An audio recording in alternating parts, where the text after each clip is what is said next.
This is my first combination video of both book haul and book wrap up since I really didn't do a whole lot of either thing this month. I read 2 books and bought 3 books. So let's wrap up now. My first February read was Bone Gap by Laura Ruby.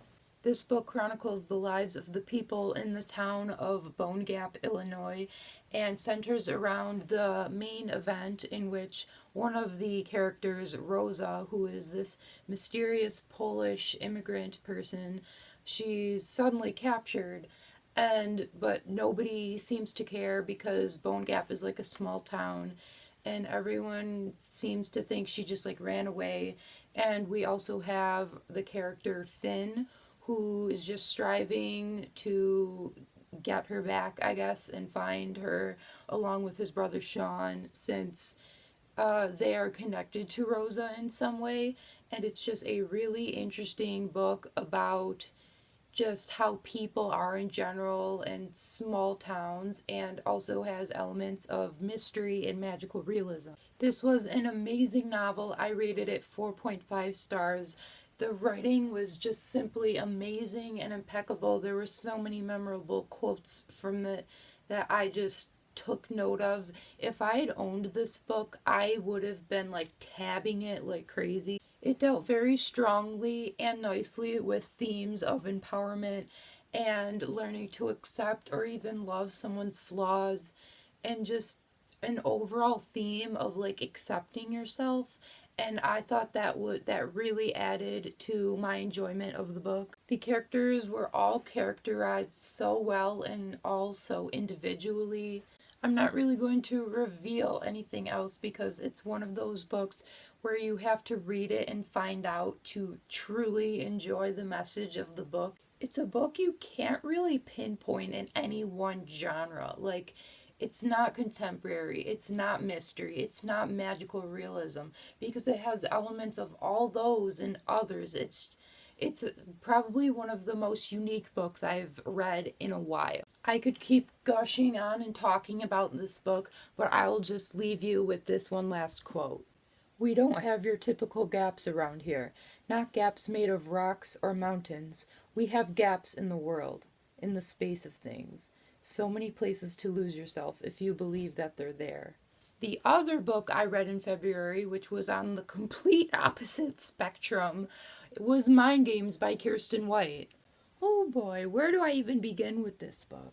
This is the first book in a duology about 2 sisters named Annie and Fia, who are in this place called the Keen School, which is for girls with like advanced mental abilities. For example, Fia has an intuition that is always right no matter what, and Annie, who is blind but has visions of the future. It's basically about just their experiences at the Keen School and how the Keen School is very corrupted. I gave it 2 stars because there was a multitude of things that I did not like about it. First off, I could not connect with the characters at all. In all honesty, I thought they were kind of dumb and they were just not relatable. They were just annoying, to be honest. And the plot was not that intriguing either. I mean, that's the reason why I stopped reading this for a few months and had to pick it back up again. Also, the writing was like, it seemed very basic and childish. And there were some parts where some phrases that kept being repeated, it got so annoying that I would like constantly roll my eyes or cringe. Or this one phrase that was being repeated all the time, I was just like, stop.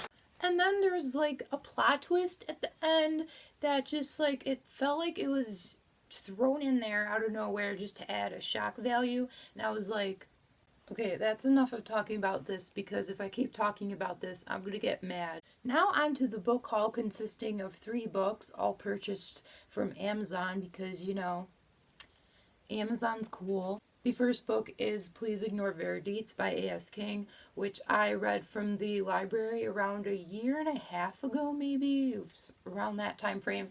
But I really loved this book when I read it. I gave it like a 4.5 star rating, and I really wanted to have it in physical copy, so I've finally gotten.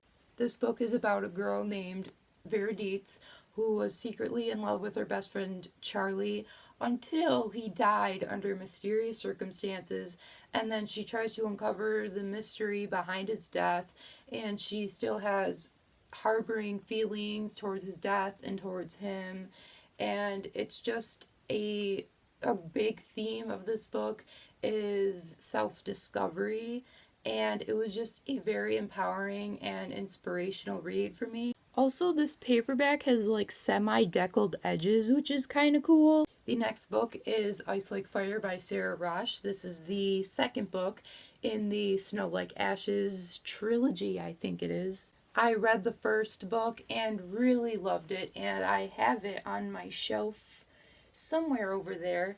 And I decided to get the second book since I'm like, hey, it's only like $11 for a brand new hardcover on Amazon, and I like the first book, so. But like, does anyone else notice how much bigger this one is than the first book? Like, and the final book, which is probably the most exciting book of them all, is Passenger by Alexandra Bracken. I've been waiting so long for this book to come out, like probably almost a year since I found out about this book on Goodreads way back when it did not even have a cover or a title, I think.